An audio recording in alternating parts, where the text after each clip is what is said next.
Hi, friends of the internet. My name is Milan. Across from me is Pia. I thought we start the show now with the welcoming greeting of the language of the country. Oh, this was a complicated sentence. Hi is like hello in Greek. Oh my gosh, I didn't get it because I thought you just meant hiya. Like No, hiya. hi. It's like CH something something. I learned it from Assassin's Creed Odyssey. Oh, no. Hi, my friends. Hi. They say it here in the throat. Anyways. I had no clue that this was gonna happen. So. Exactly. That was my mischievous grin before we started. I was already wondering what's going on. Anyways, my name is Milan. My name is Pia. And you are going to give us a minute breakdown of the Rally of the Gods in Greece. Yes. And the minute is going to start in 3, 2, 1, Malaka. Oh my gosh. World Rally Championship Greece, the Rally of the Gods. I mean, absolutely spectacular. It's a gravel race. It continues the gravel streak, but we also had some sand, and unexpectedly, we also had mud. So lots and lots was happening this rally. Lots and lots of people were suffering from punctures, lots of sliding. The one who I thought would win, Ollie Solberg, nope, immediately puncture on Friday, and then immediately beached the car. So unfortunately, his rally was pretty much over. Halfway. However, oh my God, on the other hand, Armstrong maiden stage win, but punctured the same day. Also heartbreak. Then the big championship was really between Neuville and Ogier. Ogier ended up winning because Neuville had a double puncture on the last day during the second to last stage. Ogier wins another rally. Sebastian! And wins another rally. 10 seconds. Can you guess how many rallies he went? Don't say it now. Put it in the comments. An insane amount of rally wins for Sebastian Ogier. Bam. 69, that's it. There Has you he go. won 69 rallies? What did you know? Is that true? Yes. I just guessed it because it's a funny number. Literally. Are you for real? No, yes. You guys, if you guys could feel the mood just shift in the room. I was like, did you see my notes? No. I even deleted it off of the ones on the screen so you wouldn't see. No, I just said it because obviously it's a funny number. I was like, 69 wins, right, guys? 69 Yes. wins. Oh, my God. Yes, absolutely insane. Okay. I mean, yes. First of all, great job with the minute. Thank you. So, what an achievement. 69. Is it the most amount of rallies anyone has ever won? I don't know. Okay. They didn't mention that, so I'm assuming maybe not. But I mean, what a crazy number. Yes. I mean, it's also, it really took until the second to last stage. And he's doing this part-time.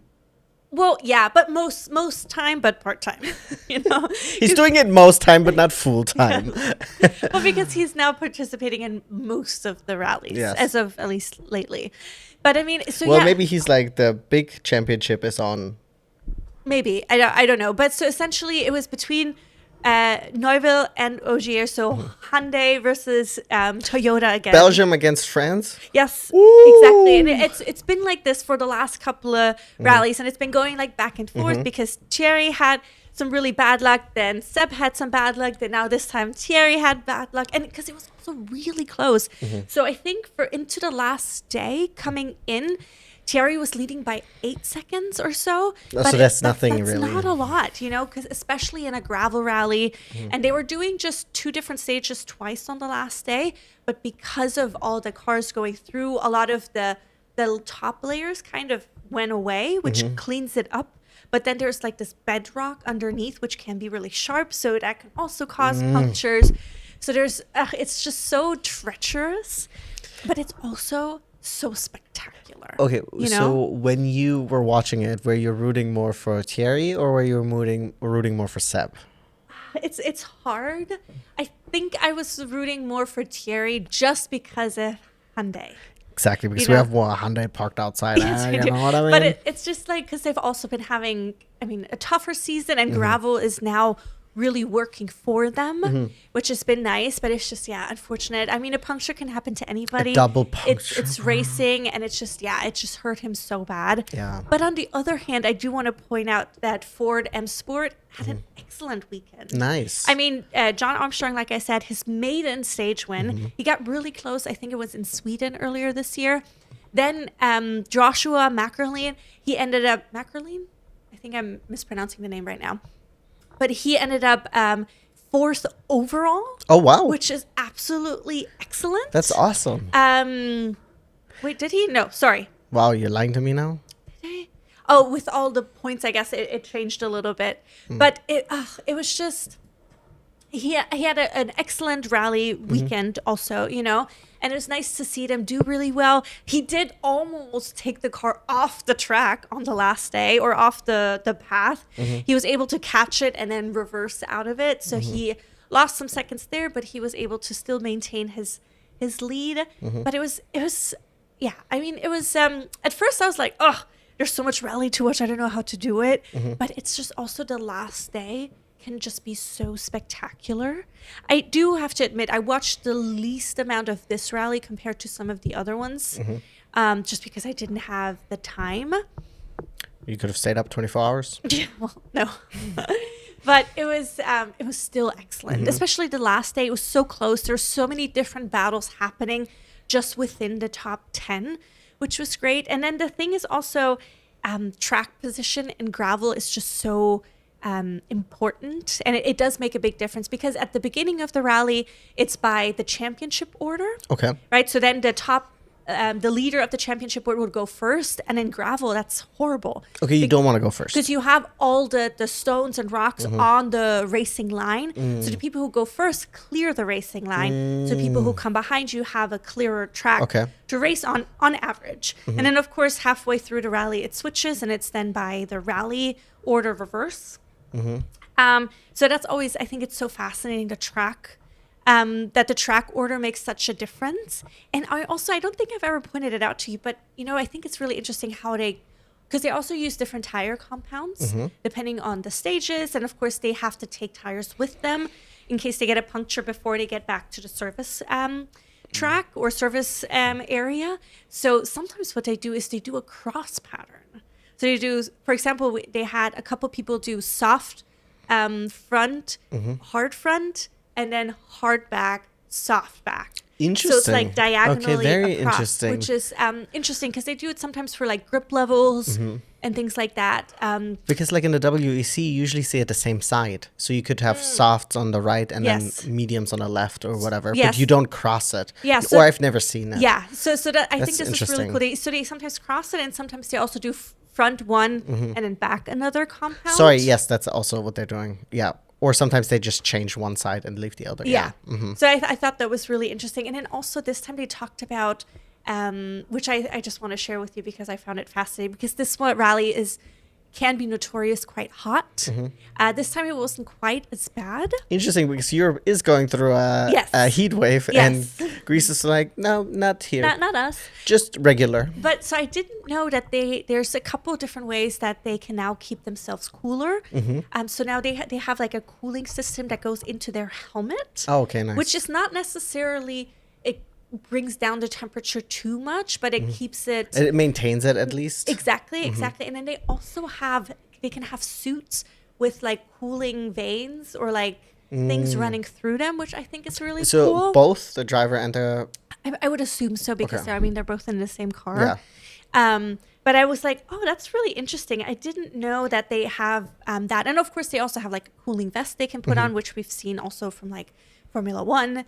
But I was like, oh, that's fascinating, because I always wonder, because I mean, it's so hot in those cars. You can see it. I mean, they sweat so much. And I was like, oh, well, I mean, you don't want to pack a whole AC in the car because it takes too heavy. Yeah, it takes up, or it makes the car heavier, and you don't want the car heavier than it needs to be. And they have like just these little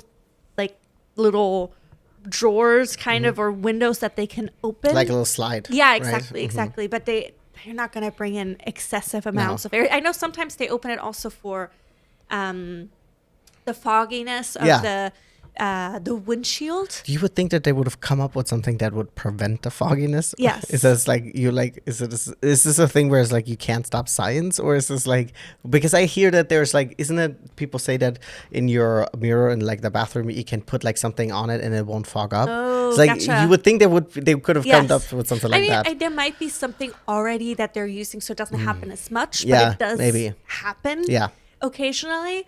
But I just thought, I was like, oh, this is really interesting, the different cooling methods that they have at their dispense, because it's just like hot. Okay, so enough about that now. Yes. So tell me what happened with the gentleman that you thought was going to win it.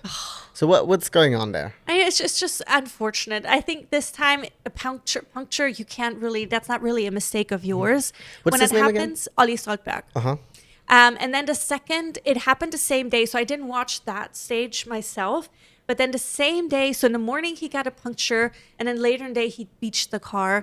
So it's just like it's just accumulating. It's just really unfortunate. And then for the rest of the rally, for the most part, he played it kind of safe, just so he can just get the car home, essentially. And also maximize the points by not even, or consolidate points. Yes, probably. exactly. And then also try again to push more on the last day on Super Sunday to get like potentially Super Sunday points, which he ended up getting 1 point for Super Sunday. And then there's The Wolf of course stage? I'm sorry? In the Wolf stage, did he get anything? I don't think he got anything in the Wolf stage. Did he win any stages? No. No. I don't think so. Yeah, because he was playing it quite safe towards the end, just to make sure he doesn't, or he can at least finish or have a car to finish with. The cool thing is Alvin Evans is still in the lead. However, Taka made a big jump. Nice. And this was a great rally for him this time because he wasn't really fighting against anybody. He came in third place, and he was riding a very solid rally. He didn't have any punctures. Wow. Or he didn't have to stop because of any punctures, so he didn't save or he didn't lose a lot of time on or during the actual rallies, which worked out in his favor. 'Cause, I mean, it's really the luck, or whatever the Greek gods were, whoever they were favoring, so it worked out for him. So he's much closer to Alvin Evans now by within 7 points, which is great. And we only have 6 more rallies this season, which is the majority of them are now going to be just gravel. Next up, we're heading to Estonia. Oh, interesting. Which is going to be really interesting. So they have about 3 weeks off before we have the next rally, which I think is a reasonable time. So what is that, like mid-July? Yes, exactly. So the 17th through the 19th of July. And then after that, we're heading to Finland before we're heading to South America for a couple of Okay, so rallies. Finland is then the end of the Europe stage. For this part of the Euros. And we're heading back to Europe for one more race. For Italy. Ooh. Which I'm excited about. And then we'll end the season in Saudi Arabia. Okay. Yes. Very good. Yes. But I think it was especially towards the end, the rally was just absolutely spectacular. Also, visually, I was thinking throughout it, it's fun again that they were able to do a lot of helicopter shots, which just captures the landscape. Because they couldn't in Japan as much, Yeah, they right? couldn't do it in Japan. They also, I feel like they couldn't do it maybe in Portugal as much. Or maybe it was a different race because they were going through a lot of forests and things like that, so you can't capture it. So this time, seeing those really grand shots with Did the you see helicopters. any runes or? Yes. Yeah. Oh, that's so there's sick. their Acropolis stage also where they go by like some of the. I mean, it's epic. That's sick. You know, it is really really epic. Yeah. I think. And you guys can correct me if I'm wrong in the comments, but I think this was the first time that Seb won in Greece. Oh, yes, that's a big deal. So Thierry ended up coming second, right? Yes. Can you tell me? Does it tell you the time difference? Like how much time did he lose? Yeah, he ended up by 58 seconds. Whoa, okay, yeah. So he did lose almost a minute. Because he got, like I said, he got the first puncture in the second to last stage with like 10 kilometers still to go. So he had to go safely so he can at least finish the race. Oh God. And then so and he was just losing time at that point. That's so heartbreaking. It's so incredibly heartbreaking. And also when he's at the when he crosses the finish line, he gets interviewed. The guy who was interviewing him, he's like, "Terry, do you have anything to say?" And he's like, "Not really." Yeah, And I think that's fair. like, it's also good for the reporter to just read the room because, like, what are you gonna ask the guy who just lost it all? You know, at the end, like, he doesn't have anything to say, especially because they do the interviews right when they get through the line. Yes. So good for him for reading the room. Yeah, 100%. So I mean. Yeah, I'm excited to keep watching the rally. It's a great season so far. Lots of great battling, and I'm curious to see at the end of the season how I feel overall about it, or if I have my like what my favorite rallies were and stuff like that. Yeah, absolutely. I'm curious to see if what were your favorite stages, or if you have like a favorite quote unquote compound Yes. that they're racing on, because this is the first season that you will have then completely watched. You've always dabbled, so it's gonna be interesting. I'm excited. Yeah. No, and I'm to super hear excited your that I'm thoughts. watching the full one. They did have a super stage which I missed, which was in around Athens, which I wish I would have caught. Yeah. But that's fine. There's always next year. Yeah. And I'm also excited to one day attend. Yeah. Of course, I always, when I watch it, I'm like, oh, I wonder where I would want to stand. Yeah, I Where is guess- a good place to, like, because obviously there's areas where there's lots of crowds. Some areas maybe even where they have like bleachers set up. But then there's also lots of just nature where you can also see just cameras set up and stuff. So I was like, oh, I wonder where I would want to I stand. think I know where I would wanna. Where? In the helicopter. Okay. Good answer, Not huh? bad, not bad You were like, answer. what the fuck are you gonna say? No, yeah, I mean, like I said, the landscapes are just so incredibly spectacular. Yeah, absolutely. And it's just that's one of the things that makes rallies so special. I will say, I think I would probably prefer to avoid a snow stage as my first one, because I'm like, I don't know if I want to deal with the cold. Fair. I think if I've then attended one and I'm like, okay, I kind of understand how it works, Yeah. how it works, like with a standing or waiting or blah, Yes. blah, blah, blah, blah. Then, but it's just like, I don't know if I'm the person who would want to stand or wait in a cold for many hours, you No, know? I It hear just seems you. more comfortable. And I could also see, I don't know if that's allowed, that people like maybe put on the grill or something, put on the barbecue, So I think it depends on throw something on where. the Barbie. the Barbie. Yeah. But yeah, thank you so much for telling me and course. sharing all the information about the Rally of the Gods. Yes. So, do you think the gods were entertained, and did Zeus tune in? Oh, I think especially in the last day. Yeah. He was like, oh, let's make this a little bit more interesting. Because, like I said, there was not just the stuff with Yay that happened on the last stage. Adrian also had a little moment. Josh went off the track at one moment. So there's definitely, I feel like maybe some like a little bit like, that's my interpretation of Zeus. Yes. Mingling a little bit. Yes. Oh, puncture. Damn, and then what did Thierry do? I Double know. puncture I know. there. I think it was just merely for entertainment. Yeah. It's like, what if I do this? Anyways, thank you guys so much for tuning in. Like and subscribe. We will be back on Thursday, where I will tell you guys everything that you guys should tune in for this upcoming weekend, racing related. Do not miss out on that. And then we will be seeing you guys very soon. Bye. Bye-bye. How do you say hello in Greek?